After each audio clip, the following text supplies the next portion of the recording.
বাংলাদেশের জনগণের পক্ষ হয়ে জাতীয় নাগরিক পার্টি এনসিপি রাজপথে এসে দাঁড়িয়েছে। আমরা খেয়াল করে দেখেছি সম্প্রতি ভারতে যে ওয়াকফ সংশোধনী বিল পাস করা হয়েছে, সেই ওয়াকফ সংশোধনী বিল পাশের মধ্য দিয়ে ভারতের মুসলমানদের যে সম্পত্তি, ধর্মীয় এবং দাতব্য সম্পত্তিগুলোকে রাষ্ট্রীয়ভাবে মুসলমানদের হাত থেকে কেড়ে নিয়ে সেগুলোকে মুসলমানদের বঞ্চনার এবং নিপীড়নের ক্ষেত্রকে রাষ্ট্রীয়ভাবে প্রস্তুত করবার মেকানিজম তৈরি করেছে এই ভারত সরকার। যে ওয়াকফ সংশোধনী বিল এসেছে সেখানে ওয়াকফের সংজ্ঞা পর্যন্ত পরিবর্তন করা হয়েছে। দীর্ঘ সময় ধরে মৌখিক স্বীকৃতির ভিত্তিতে, সামাজিক রীতিনীতির ভিত্তিতে যেসব সম্পত্তি ওয়াকফ হিসেবে বিবেচিত হয়েছিল, দুর্ভাগ্যজনকভাবে আইনি মার্কাসে ফেলে মৌখিক স্বীকৃতি এবং সামাজিক স্বীকৃতিতে থাকা সেই সব ওয়াকফ সম্পত্তিকে ওয়াকফ সম্পত্তির বাইরে নিয়ে যাবার যে চক্রান্ত ভারত সরকার বাস্তবায়নের পথ উন্মুক্ত করেছে। আমরা জাতীয় নাগরিক পার্টি এনসিপির পক্ষ থেকে এহেন ভিন্ন যে চেষ্টা, সেই চেষ্টাকে আমরা নিন্দা জানাই। বন্ধুরা আমার, ভারতের মুসলমানদের বিরুদ্ধে সেখানে এনআরসি সিএএ করে তাদেরকে নাগরিকত্বহীন করে দেওয়া হয়েছে। ভারতের মুসলমানরা তাদের ধর্মীয় স্বাধীনতার স্বকীয়তা নিয়ে বেঁচে থাকবে। তাদের মসজিদ, মাদ্রাসা, কবরস্থান এবং খানকাগুলোতে যে ধর্মীয় সম্পত্তিগুলো আছে সেটা তত্ত্বাবধান মুসলমানরা করবে, এটাই ছিল নিয়ম। হিন্দু সহ অন্যান্য ধর্মাবলম্বী যারা আছেন তারা প্রত্যেকে কিন্তু তাদের যে সম্পত্তিগুলো আছে তাদের নিয়ন্ত্রণের অধিকার তাদেরই থেকে গেছে।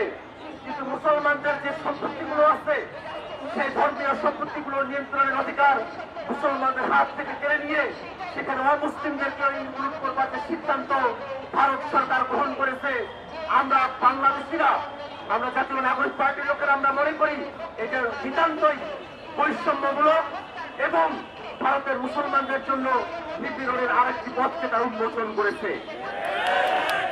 আমরা খেয়াল করেছি ভারতের মুসলমানরা এবং ভারতের গণতন্ত্রকামী শক্তিরা এই দিনের বিরুদ্ধে ভারতের বিভিন্ন জায়গায় তারা বিক্ষোভ এবং বিভিন্ন জায়গায় তারা প্রতিবাদ কর্মসূচি তারা পালন করেছেন। বাংলাদেশের জনগণের পক্ষ থেকে আমরা সেই সব বিক্ষোভ এবং প্রতিবাদ কর্মসূচির প্রতি সংহতি ব্যক্ত করছি। বন্ধুরা আমার, শুধুমাত্র ভারত নয়, আমরা বর্তমানে সব থেকে বেশি মানবতা বিরোধী এবং যুদ্ধাপরাধী যে কার্যক্রম, যে ধ্বংসযজ্ঞ আমরা খেয়াল করছি তা সংঘটিত হচ্ছে পৃথিবীর মধ্যে সব থেকে মুসলিম জনগোষ্ঠী ফিলিস্তিনের মাটিতে। আমরা দেখি মধ্যপ্রাচ্যের বিস্ফোরক ইসরায়েল যে রাষ্ট্রটি প্রতিষ্ঠা করা হয়েছিল, সেই রাষ্ট্র দ্বিতীয় বিশ্বযুদ্ধের পরে যেখানে বিশ্বের পরাশক্তিগুলো উপনিবেশবাদের বিরুদ্ধে একাত্তা হয়েছিলেন, উপনিবেশবাদের বিরোধী তারা সিদ্ধান্ত গ্রহণ করেছিলেন, সে জায়গায় ইসরায়েল এখনো পর্যন্ত উপনিবেশবাদী মানসিকতা লালন করে একটি জনগোষ্ঠীকে এথনিক ক্লিনজিংয়ের মধ্য দিয়ে নিশ্চিহ্ন করবার পায়ে তারা খুঁজে বেড়াচ্ছে। আমরা দেখি ইসরায়েল মানবতা বিরোধী অপরাধের চূড়ান্ত সীমানা লঙ্ঘন করেছে। সেখানকার নিরীহ মানুষ যারা সিভিলিয়ান আছে তাদের উপরে তারা মুহুর্মুহ তারা আক্রমণ করছে, তারা হত্যা করছে এবং তাদের কোনো অনুশোচনা আমরা এখন পর্যন্ত খেয়াল করি নাই। আমরা দেখছি ইসরায়েল হামলা করছে সেখানকার নিরীহ মানুষদের বাড়িতে, সেখানকার স্কুল কলেজে, সেখানকার হসপিটালগুলোতে তারা হামলা করছে। আমরা দেখছি জাতিসংঘের যে শেল্টার হোমগুলো আছে সেখানেও ইসরায়েলি সৈন্যরা হামলা করছে। আমরা দেখছি ইসরায়েলে এখন পর্যন্ত এই 7 দশকের যুদ্ধের পরে সব থেকে বেশি সংখ্যক সাংবাদিককে সেখানে নির্মমভাবে হত্যা করা হয়েছে, যেটা আর পৃথিবীতে আর কোন যুদ্ধে এখন পর্যন্ত এত বেশি সাংবাদিককে হত্যা করা হয় নাই। তারপরেও বিশ্বের গণতন্ত্রকামী যে শক্তিগুলো আছে, মানবতাবাদ পন্থী যে শক্তিগুলো আছে, তাদের পক্ষ থেকে বিশ্বের বিভিন্ন জায়গায় মানুষেরা ইসরায়েলের এই মানবতা বিরোধী অপরাধের বিরুদ্ধে তারা সোচ্চার হয়েছেন। কিন্তু তারপরে বিশ্বের কিছু শক্তি তারা এখনো পর্যন্ত ইসরায়েলের পক্ষে, ইসরায়েল মানবতা বিরোধী অপরাধের পক্ষে তারা সাফাই দিয়ে যাচ্ছে। আমরা মনে করি বিশ্বের কোন মানুষ ইসরায়েলের এই মানবতা বিরোধী অপরাধকে কোনোভাবেই সমর্থন গ্রহণ করতে পারে না। আমরা বাংলাদেশের মানুষ, আমরা যে স্বাধীনতা সংগ্রামের মধ্য দিয়ে গিয়েছি, আমরা জানি স্বাধীনতার মূল্য কত। আমরা জানি বাংলাদেশের মানুষের অভ্যুত্থানের মধ্য দিয়ে নতুন বাংলাদেশ পেয়েছি। এই নতুন বাংলাদেশের মূল্য কত আমরা প্রত্যাশা করি। বাংলাদেশে যেমন করে 1971 ঘটে গেছে, বাংলাদেশে যেমন করে জুলাই বিপ্লব ঘটে গেছে, তেমনই করে প্যালেস্টাইনের মাটিতেও একদিন জুলাই আসবে, প্যালেস্টাইনে একদিন শান্তি পাবে, প্যালেস্টাইনের মানুষেরা মুক্ত হবে, প্যালেস্টাইন স্বাধীন দেশ হিসাবে স্বীকৃতি পাবে। এটাই আমাদের প্রত্যাশা। বাংলাদেশের মানুষ, ফিলিস্তিনের মুক্তিকামী মানুষ সাধারণ জনগণের প্রতি সবসময় তাদের সংহতি ব্যক্ত করেছে।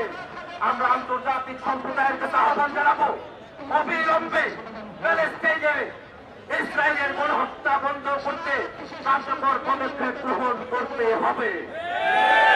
প্যালেস্টাইনের যুদ্ধবাজ প্রধানমন্ত্রী নেতানিয়াহু সহ যারা যুদ্ধাপরাধের সঙ্গে যুক্ত হয়েছেন তাদের প্রত্যেককে আন্তর্জাতিক আইনে যুদ্ধাপরাধের দায়ে বিচারের মুখোমুখি দাঁড় করাতে হবে।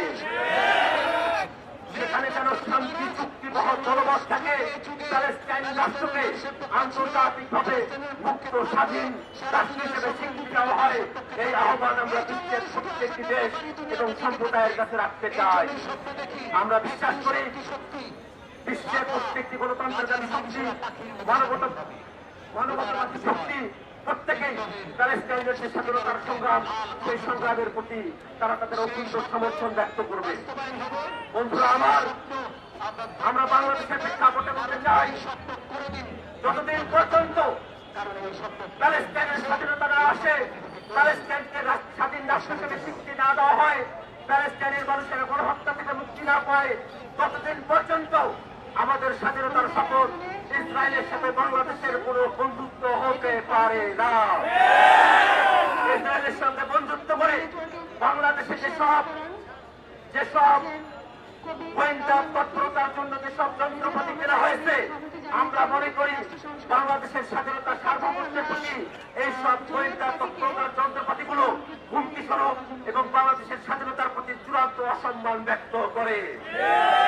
গোপনে হোক আর প্রকাশ্যে হোক, অতীতে শেখ হাসিনা সরকার যদি ইসরায়েলের সঙ্গে যে ধরনের চুক্তি করে থাকুক না কেন, যে ধরনের যন্ত্রপাতি বাংলাদেশ আমদানি করে থাকুক না কেন, প্রত্যেকটা বিষয়, প্রত্যেকটা চুক্তিকে অনতি বিলম্বে বাতিল ঘোষণা করতে হবে এবং আন্তর্জাতিক পরিসরে প্যালেস্টাইনের পক্ষে বাংলাদেশ রাষ্ট্রের হয়ে, বাংলাদেশ রাষ্ট্রের যে সামর্থ্য আছে সেই সামর্থ্যের সর্বোচ্চটুকু দিয়ে আন্তর্জাতিক পর্যায়ে প্যালেস্টাইন রাষ্ট্রের পক্ষে তাদের ভয়েস, বাংলাদেশের ভয়েস অবশ্যই উঁচু করে তুলে ধরতে হবে। বন্ধুগণ আমার, আমরা আমাদের বক্তব্য দীর্ঘায়িত করবো না।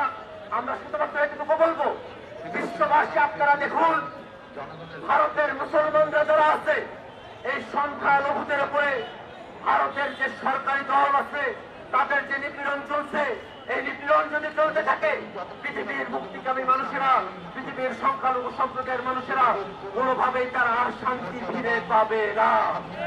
পৃথিবীর কোথাও মুসলিমের কোন শব্দ, মুসলিমের কোন হাহাকার বিচ্ছিন্ন কোন ঘটনা নয়। আমাদের পাশে রাখাইনে রোহিঙ্গাদের উপর যে নির্যাতন, কাশ্মীরে মুসলমানদের উপর যে নির্যাতন, ভারতের মুসলমানদের উপরে নির্যাতন, প্যালেস্টাইনে যে নির্যাতন গুলো চলছে, এই সমস্ত নির্যাতন গোটা বিশ্বের মুসলিমদেরকে এক হওয়ার বার্তা প্রদান করে। কোন ধর্মীয় উপার্জনের ভিত্তিতে নয়, কোন ধর্মীয় পরিচয়ের ভিত্তিতে নয়, পৃথিবীর সকল মানুষ তার মানবতার পক্ষে কথা বলবে। এমনকি আমরা খেয়াল করেছি ইসরায়েলের মতো কোটি কতক মানুষ তারা প্যালেস্টাইনের স্বাধীনতার পক্ষে তারা কথা বলেছেন। ইসরায়েল সরকার তাদের উপরে হামলা নিপীড়ন করেছে। ওই দখলদার ইসরায়েল রাষ্ট্রের মধ্যে বসেও যে কোটি কতক মানুষ প্যালেস্টাইনের পক্ষে কথা বলেছেন, আমরা বাংলাদেশের মানুষের পক্ষ থেকে ওই অল্প সংখ্যক মানুষের প্রতি আমরা কৃতজ্ঞতা প্রকাশ করতে চাই। আমরা চাইব আমেরিকা, ব্রিটেন সহ বিশ্বের বিভিন্ন জায়গায় প্যালেস্টাইনের পক্ষে কথা বলার কারণে যাদেরকে গ্রেফতার করা হচ্ছে, যাদের উপরে নিপীড়ন করা হচ্ছে, অনতি বিলম্বে বিশ্বের প্রত্যেকটি দেশ, প্রত্যেকটি সরকার প্যালেস্টাইনের পক্ষে কথা বলার কারণে যাদেরকে গ্রেফতার করা হয়েছে তাদেরকে নিঃশর্ত মুক্তি প্রদান করবে এবং একই সাথে বিশ্বের কোথাও প্যালেস্টাইনের পতাকা উড়ানোর কারণে, প্যালেস্টাইনের স্বাধীনতা দাবি করার কারণে যদি কোন প্রকার অন্যায় অবিচার করা হয়, বাংলাদেশের মানুষ, বাংলাদেশের আপামর জনতা সেই নির্যাতন, নিপীড়ন এবং গ্রেফতারের বিরুদ্ধে তাদের নিন্দা প্রকাশ করে যাচ্ছে। বন্ধুগণ আমার, আমরা আমাদের বক্তব্য দীর্ঘায়িত